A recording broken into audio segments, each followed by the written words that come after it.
Yeah, I'm pleased with it. I think we are making progress week to week. I mean, specifically the offensive line. We still have a lot of stuff to work on, and we are working hard on those things. And I think we'll continue to progress every week.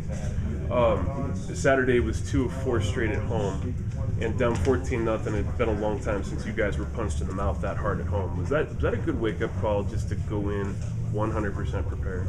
Definitely. I mean, it's humbling for sure. We knew that we were able to roll with them, that we were going to be able to move the ball on their defense, and so we just had to, fire a punch back, and then fire another punch, and then fire another punch, and then fire another punch, and then ultimately it just came down to who was going to be left standing at the end of the game. And luckily enough, it was us. Seems like you guys went for it a little more on fourth down. What went behind that aggressive mentality? I think Coach and I is just confident in Tanner, confident in the offensive line. Just confident in his offense. Period. If it's 4th and 1 or 4th and 2, then he's pretty confident that we're going to get those 1 or 2 yards and keep the drive moving. And same with Coach Mendenhall. I mean, a lot of it goes into his decision as well. What do you feel is the identity of this offense right now at the midway point of the season? Identity of our offense, what we want to be, or where are you at right now? Where do you want to be? I think right now we have a very pass-heavy offense. With Tanner back there, and he's able to sling the rock. I think as the season moves on, we want to be able to run the ball a lot more. We've been effective late in the game running the ball, and we want to be able to be effective all game running the ball.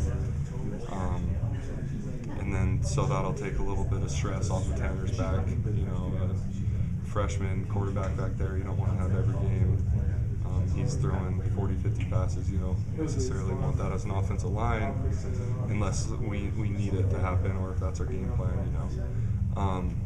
So I think the biggest thing that we are striving for and are always working for is just improving our run game. Our run game, that we can have successful run plays, every run play.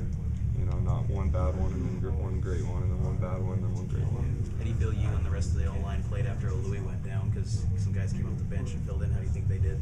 I think they did good, for sure. I mean, dudes stepped up. They were ready to go, and obviously it sucks to have a Louis out because he's a great player. But we had some guys that stepped up, and I think Tooney played really good at that right guard spot, moving the defensive line around, and so I don't think we really missed a step too much. Are you guys moving closer to just playing the same 5 every single down, or is it going to be continuing rotating 7 or 8 guys every single week? I think we're trying to get to the point where we can play the same 5 every down. I think that's kind of, if our tempo is a little higher, we're probably going to be rotating a little bit more, because it's kind of tiring on 315-pound dudes to be sprinting around the field all game. So I don't really know what the coaches have in store as far as rotating and those types of things.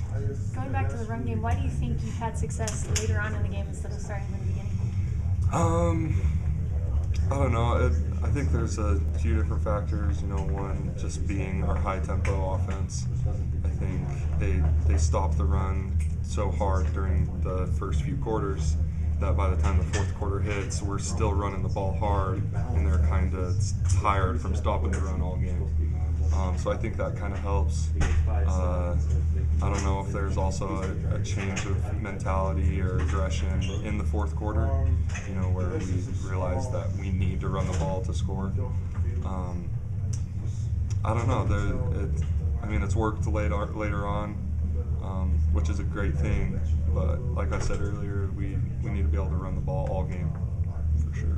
Algie really went and got his on Saturday. Do you guys get to the end zone with him kind of vicariously when he's there, A, and B? I mean, he's just a really good dude. How nice is it to see a guy like that get success? Oh, it's awesome.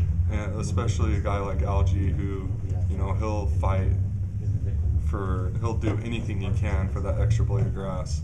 And you know, as an offensive line, you see that, and then you come to the sidelines, and you know, before even talking to Marky, he comes over and gives us props, you know, thanking us, and you know, it helps us a lot as an offensive line, you know, getting some little bit of gratitude, and makes us want to block even harder for him, and seeing him how he runs and gets those extra yards when we need them. It's impressive, it really is. I don't think there's a lot of people in college football, period, that can do it. What they